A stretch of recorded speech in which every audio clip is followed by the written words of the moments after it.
আসসালামু আলাইকুম। আজকে আমি তেলাপিয়া মাছ ও রূপচাঁদা মাছের দুটি সহজ রেসিপি দেখাবো ওভেনে এবং ফ্রাই প্যানে, চুলায় দুটোই। তো আমি এর জন্য আস্ত একটি তেলাপিয়া মাছ পরিষ্কার করে কেচে নিয়েছি। এটি ম্যারিনেট করার জন্য আমি আদা, রসুন, পেঁয়াজ বেটে নিয়েছি। আপনাদের স্বাদ অনুযায়ী নেবেন। এবং এখানে ধনিয়া, জিরে, হলুদ, মরিচ, টক দই ও লেবুর রস নিয়েছি হাফ চা চামচ করে। এটি ভালোভাবে মিক্সড করে আমি মাছটি ম্যারিনেট করে রাখবো 30 মিনিটের জন্য। এতে করে মাছে ভালোভাবে লবণ ও মশলা মিশে যাবে। এবং এটি ওভেনে দেওয়ার আগে উপরে তৈল অথবা ঘি দিয়ে দেব। এতে করে এটি ড্রাই হয়ে যাবে না এবং ঘি দেওয়ার কারণে সুন্দর একটি ফ্লেভার আসবে। যদি আপনারা ঝোল একটু রাখতে চান, সেক্ষেত্রে ওভেনে বয়েলে দেবেন 30 মিনিটের জন্য। তো আমি প্রথমেই এটি রান্না করার জন্য বা গ্রিল করার জন্য আমি বয়েল ব্যবহার করব। এতে করে মাছটি ভালোভাবে সিদ্ধ হবে এবং মাছের যে মশলাটা ওটি ঝোল আকারে থাকবে। আর যদি আপনারা গ্রিল করতে চান, সেই ক্ষেত্রে আবার 10 মিনিটের জন্য বেঁকে দেবেন। এতে করে একটি ভাজা ভাব আসবে। তো আমি 30 মিনিট বয়েল করে নেব।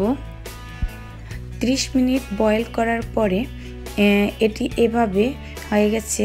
তো এটি আপনি ভাত দিয়ে খেতে পারেন, তো আবার চাইলে সালাদ দিয়েও খেতে পারেন খালি। তো আমি এটিকে আরেকটু ড্রাই করার জন্য বেঁকে দেব 10 মিনিটের জন্য, অথবা 350 ডিগ্রি ফারেনহাইটে 5 থেকে 10 মিনিট বেক করলে এভাবে ড্রাই হয়ে যাবে।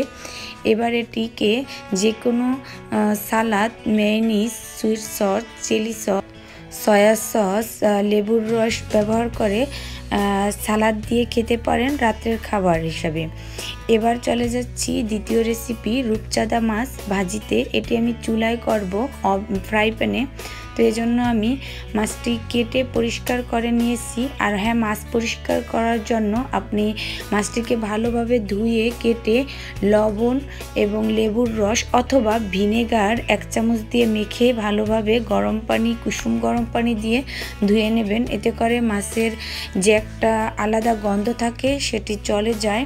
এটিকে আমি খুবই সহজভাবে করব, যেহেতু আমি তৈলে দেব ফ্রাই প্যানে, তাই পুড়ে যেন না লাগে, তাই সামান্য হলুদ, মরিচ, লবণ ও তৈল এই মাছের সাথে ভালোভাবে মিক্সড করে আমি একেবারে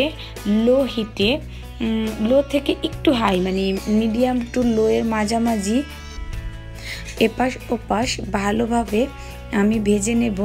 আর মাছ ভাজার সময় তৈল অনেক সময় চতুর্দিকে ছড়িয়ে ছিটে যায়, সেজন্য তৈল একটু গরম হলে সামান্য একটু লবণ দিয়ে নেবেন।